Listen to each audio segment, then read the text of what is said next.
Assalamualaikum warahmatullahi wabarakatuh. Anak-anak semuanya, bertemu lagi dengan Bapak Revi Kasman dalam pelajaran Bahasa Indonesia. Anak-anak semuanya, kali ini kita akan membahas tentang unsur-unsur pembangun sebuah cerpen. Kalian pasti penasaran bukan? Apa saja unsur-unsur pembangun dalam sebuah cerpen? Baik, pada video pembelajaran berikut ini, kita akan sama-sama menyaksikan unsur-unsur pembangun dalam sebuah cerpen. Sebelumnya, adapun tujuan pembelajaran ini yaitu kalian diharapkan mampu menganalisis unsur-unsur pembangun dalam sebuah cerpen. Anak-anak semuanya, mari sama-sama kita saksikan unsur-unsur pembangun sebuah cerpen berikut ini. Unsur-unsur pembangun sebuah cerpen terdiri dari 1. Unsur intrinsik, 2. Unsur ekstrinsik. Yang pertama, unsur intrinsik. 1. Tema.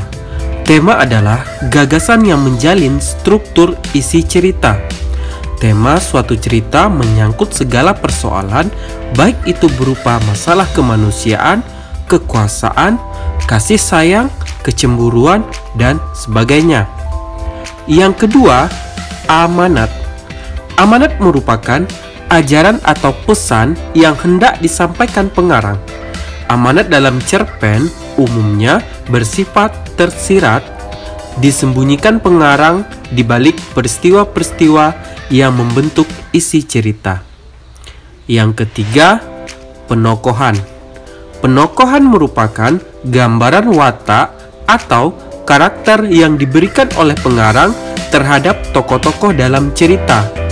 Penokohan ini berkaitan dengan sikap, keinginan, ketertarikan, emosi, dan prinsip moral yang dimiliki tokoh-tokoh dalam cerita.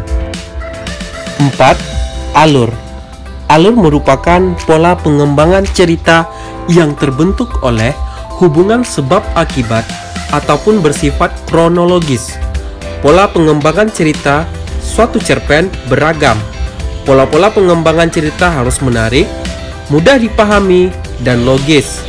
Jalan cerita suatu cerpen kadang-kadang berbelit-belit dan penuh kejutan, juga kadang-kadang sederhana. Yang kelima, latar. Latar meliputi tempat, waktu, dan suasana yang digunakan dalam suatu cerita. Latar dalam suatu cerita bisa bersifat faktual atau bisa pula imajinatif. Latar berfungsi untuk memperkuat atau mempertegas keyakinan pembaca terhadap jalannya suatu cerita. Yang keenam, gaya bahasa.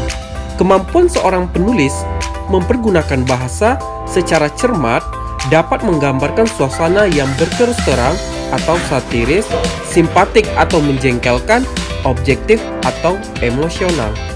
Yang ketujuh, sudut pandang.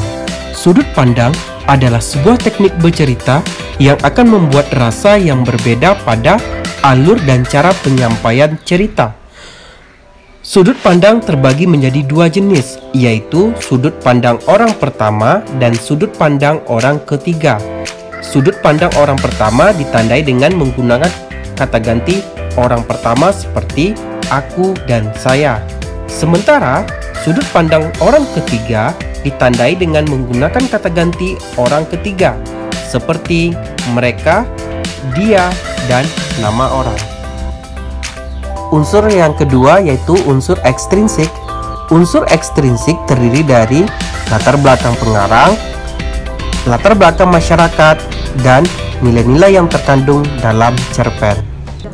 Nah, sekarang kalian sudah tahu kan apa saja unsur-unsur pembangun dalam sebuah cerpen.